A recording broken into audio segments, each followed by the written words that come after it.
Leandro Quitanda. Boa noite, Nicola. Cebolinha ainda não tem novidades, não. Seria uma boa para o Cruzeiro no ano que vem? O Leandro, ele tá pedindo alto, tá? Ele tá querendo. Vamos lá. Hoje o Cebolinha ganha R$ 1,5 milhão por mês no Flamengo. O fato dele estar livre no mercado. O Cebolinha ganha hoje no Flamengo R$ 1,5 milhão por mês. O fato de ficar livre em dezembro, ou seja, o clube que o contratar não precisar gastar nada com o Flamengo, faz o Cebolinha e seus empresários entenderem que ele pode pedir luva. A luva é o prêmio pela assinatura do contrato. Então, o pacote Cebolinha, para os clubes que quiserem contratá-lo, vai custar mais de R$ 2 milhões por mês. Corinthians, Palmeiras, Cruzeiro, Grêmio, entre outros que já demonstraram interesse, estão entendendo que o valor é muito alto. Como é que você vai pagar mais de R$ 2 milhões por mês por um atleta que jogando no Flamengo está bem longe de fazer valer o investimento de 1,5 por mês, né? Então tem essa dificuldade aí que precisa ser superada nos próximos dias. Vamos juntos com as quentes do dia. Neste sábado, preparação para o jogo com o Corinthians foi encerrada com um treinamento à tarde na Toca da Raposa 2 e o Cruzeiro para o duelo diante da equipe do Corinthians neste domingo, 7h30 da noite na Neoquímica Arena. Tem novidade entre os relacionados, devendo ter aí uma ou outra ausência também, mas o técnico Arthur Jorge está com praticamente o que tem de melhor para este jogo. Até pensando em termos de tabela, esse compromisso com o Corinthians, ele ganha um contorno importante porque o Fluminense derrotou o Palmeiras de virada no Maracanã. E aí, o Fluminense hoje é o quarto colocado na Série A do Campeonato Brasileiro. Lembrando que os 4 primeiros têm vaga assegurada na fase de grupos da Copa Libertadores. O Fluminense, com a vitória, ele chegou a 38 pontos. O Cruzeiro é o quinto com 33. Tem o Bahia em sexto com 33. O Red Bull Bragantino está ali perto. O Corinthians, que é o confronto direto, tem 32 pontos. Então, para o Cruzeiro seguir na caça ao G4, claro que depois vai ver o que vai acontecer, né? Quem será o campeão da Copa do Brasil, se vai estar entre os 4, quem vai ser o campeão da Copa Libertadores, se vai estar entre os 4, ou se o Cruzeiro vai conquistar uma dessas Copas, por que não, né? Sonhar faz parte e o Cruzeiro tá na disputa, tá na briga. Então, isso tudo tem que ver mais pra frente, mas se tudo der errado nas Copas, tem o Campeonato Brasileiro para se buscar ou a vaga direta ou uma vaga na pré-Libertadores de 2027. Então, o Cruzeiro ali para ficar na cola do G4, ele tem que vencer o jogo diante do Corinthians, porque senão vai ficar um pouco distante aí. Claro que tem muito campeonato pela frente. O técnico Arthur Jorge só vai confirmar a equipe neste domingo, no hotel. O Cruzeiro fica concentrado na região de Guarulhos. E aí, ele vai escalar muito provavelmente uma equipe mesclada, penso, mas ele traz praticamente força máxima.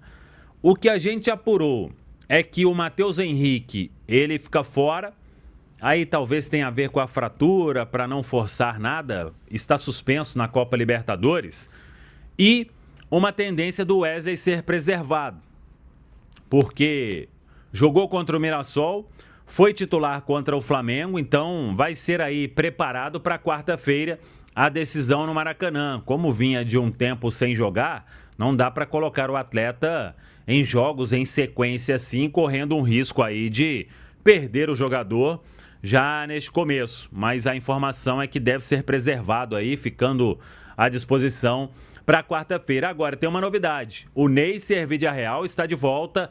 Ele que treinou os últimos dias com bola na Toca da Raposa 2. A gente antecipou essa informação aqui e está à disposição também do técnico Arthur Jorge para este compromisso. Vamos aguardar o que o Arthur Jorge vai fazer. O Cruzeiro tem muitos atletas pendurados, inclusive, para este jogo, mas a ideia aí é ter uma equipe forte até para o Cruzeiro seguir com esta boa campanha que vem tendo. São poucas derrotas com o Arthur Jorge no comando e, repito, para essa pontuação seguir crescendo na Série A do Campeonato Brasileiro. O Cruzeiro dá uma pausa aí em termos de Copa Libertadores, deixa o compromisso de quarta-feira para amanhã, depois que terminar o jogo na Neoquímica Arena, e pensa neste compromisso importante do Brasileirão.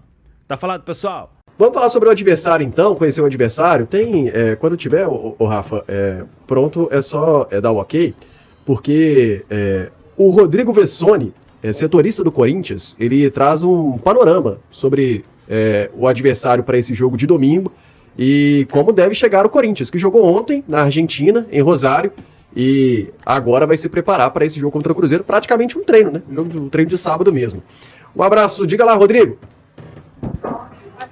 Fala, galera da Samuca TV, um abraço a todos, hein? Obrigado aí mais uma vez pelo espaço.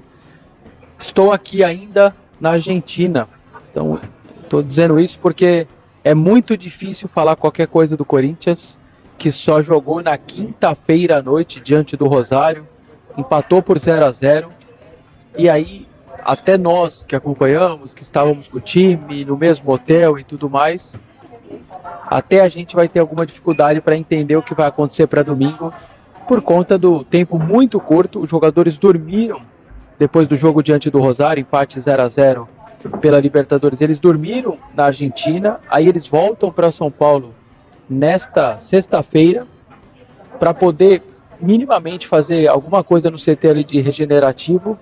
Tem um treino só no sábado e já tem um jogo domingo, então não tem muito o que fazer. A tendência é o Corinthians dar uma segurada em alguns jogadores, mas é muito difícil cravar qualquer coisa nesse sentido, porque o Diniz é um cara que poupa muito pouco, troca muito pouco o time. Ele chegou duas sequências de 6 ou 7 jogos com os mesmos jogadores, ele não tirava os caras de campo.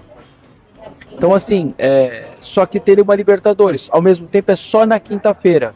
Então para quinta até estaria tranquilo, o problema é o tempo curto de recuperação agora, do jogo de quinta para domingo. Ele pode perder alguém com lesão muscular e tudo mais.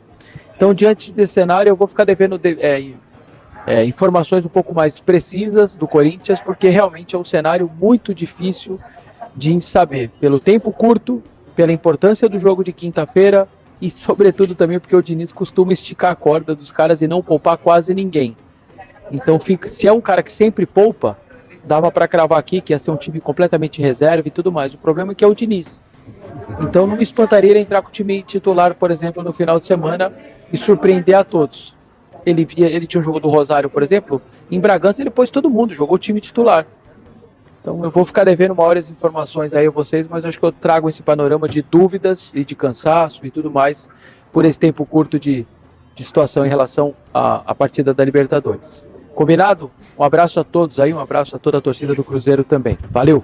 Valeu, muito obrigado, Vessone, e trouxe de fato esse panorama, a gente imaginava, né, mas bom ouvir do Vessone que está inclusive acompanhando a delegação do Corinthians nesse retorno ao Brasil, e ele fala de um Corinthians que tem uma sequência forte de jogos dos seus atletas, o Fernando Diniz tem poupado esses jogadores. O Baú até preparou pra gente, em relação ao Corinthians, quem tem uma assiduidade aí entre os titulares, quem tem atuado mais. Hugo Souza, é claro, com 17 jogos consecutivos, 90 minutos em todos. O Mateuzinho, lateral direito, 10 jogos consecutivos, 90 minutos em todos. Ranieri, 6 jogos consecutivos. Aí Gabriel Paulista, Gustavo Henrique, Matheus Bidu, Caio César também vem de 4 jogos consecutivos. O Rodrigo Garro também, além do Breno Bidon, que tem 4 jogos consecutivos. E o Pedro Raul com 3 jogos, até por conta da lesão do Yuri Alberto. E o Alan, 2 jogos consecutivos e foi expulso, inclusive, contra o Rosário, e aí dá uma sensação de que ele será titular, então, nesse jogo de domingo, pelo menos, o Alan, que não vai jogar na quarta-feira que vem, ou melhor, na semana que vem, contra o Rosário pela Libertadores. Mas a gente tem esses jogadores que vêm na sequência forte pela equipe do Corinthians, e assim, é difícil prever quem vai jogar, mas pelo que ele diz ali, sei não, dá pra esperar um time não é totalmente reserva, né? É engraçado, porque no dia que o Yuri Alberto machucou, foi o dia que o Diniz colocou o Yuri Alberto no banco. E aí ele veio do banco e machucou minutos depois. Então, assim, talvez a cabeça do Diniz funcione exatamente. Vamos meter o time, o que a gente tem de melhor aqui, vamos jogar. E é isso aí. A questão do Mateuzinho, ele é muito clara, né? 10 jogos ali, 90 minutos em todos. Ele realmente é como o Vessone disse, é o Diniz. Cara. O Diniz, ele é imprevisível, ele é um cara que o torcedor, quando falou aí, né, deu aquele comentário falando, por mim tinha que colocar mesmo, não sei o que, não entendo esse controle de carga. Talvez a cabeça do Diniz funcione desse jeito aí também. Ele é um treinador que gosta de ver o time jogar com mais regularidade, vai ter minutagem e ganhar um ritmo ali de jogo adequado. Mas talvez pela necessidade do jogo da volta, ele deva mexer algumas peças ali, mas talvez vai ser a base, a espinha dorsal, ele deve ter ali em campo também, até porque ele precisa aprimorar mais esse ataque também do Corinthians aí, que não está muito eficiente. Mesmo com o Yuri Alberto estava com problema já o Corinthians, né? Então, vamos ver o que vai acontecer aí, mas ele gosta de realmente forçar o jogador, esticar a corda até o limite ali, o Diniz. E já... O Luiz Fernando é seu irmão, não?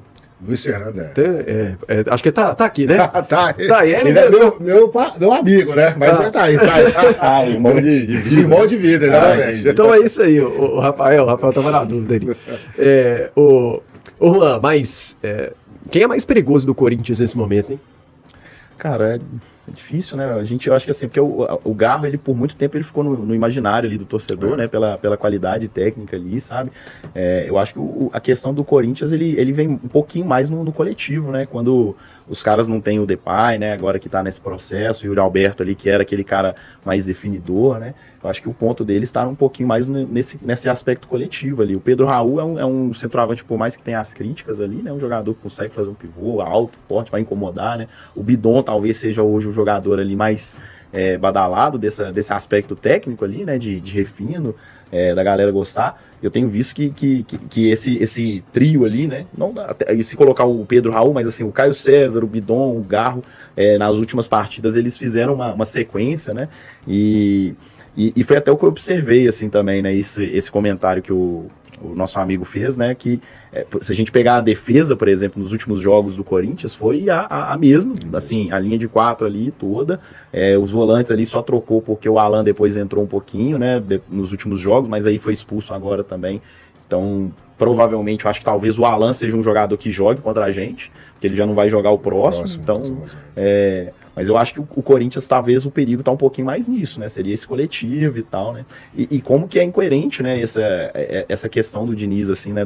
O estilo de jogo dele, um jogo que ele cobra muita intensidade, mas que ao mesmo tempo ele coloca um volume de jogo, de treinamento muito alto, e isso é completamente incompatível com os princípios de treinamento. Completamente incompatível. Tipo assim, coisas bem básicas, assim, sabe? E não só com relação a minutagens de jogo, né? A gente já tem muita informação também do Diniz com relação a minutagens de treino. É muito alta, assim, e tal. E aí, ilógico, né? Se você quer cobrar muita intensidade, o volume tem que ser um pouquinho mais baixo, e se você aumenta o volume, a intensidade vai ter que ser um pouquinho mais baixa. Os dois juntos, no longo prazo, vai gerar algo negativo, né? A adaptação vai ser positiva, vai gerar o desgaste, vai gerar lesão. Vai ser mais ou menos o que aconteceu. Você vai ver os atletas riando, né? A galera vai falar, pô, os caras treinam muito, mas não consegue, parece que tá cansado, né? É algo que eu sempre vejo, assim, sempre quando o Diniz vai para um clube, aparece uma entrevista de algum jogador que tava no clube ali meio... o clube tava, às vezes ele foi para um clube e o clube tava mal, aí aparece uma entrevista de algum jogador falando, não, o Diniz chegou, a gente tá treinando pra caramba e tal, e o torcedor é isso aí mesmo, vamos treinar mesmo, o cara não treina, 3 horas de treino, beleza. Aí no começo, velho, os caras vão lá e passa 2 meses, 3 meses, começa aquela queda, e aí você vai ver que tá relacionado a aspectos de treinamento esportivo mesmo. O Vessone deve estar muito triste aí, porque tava bem conformado com o negócio do Memphis lá, né, ter saído. E tem uma turma falando assim, pelo tom de voz do setorista. Você viu que ele tá meio, né? Não, mas o bicho deve estar cansado ali, né? Até agradecer a moral que ele dá pra parar e gravar, porque... esses batidão aí de viagem, né? Não é fácil, não. Não é simples, não. E jogo que é tarde, é madrugada, aí você volta, é seu voo que às vezes é um horário mais maluco, escala, puxadinho. Fala pessoal, estamos aí com atualizações importantes do Cruzeiro. Se inscreva e ative o sininho para receber mais atualizações da Raposa todos os dias. Deixe seu like que é muito importante para o crescimento do canal. Utilize o espaço aqui embaixo para registrar sua opinião. Ficamos por aqui com mais esse giro de notícias. Um abraço e até o próximo vídeo.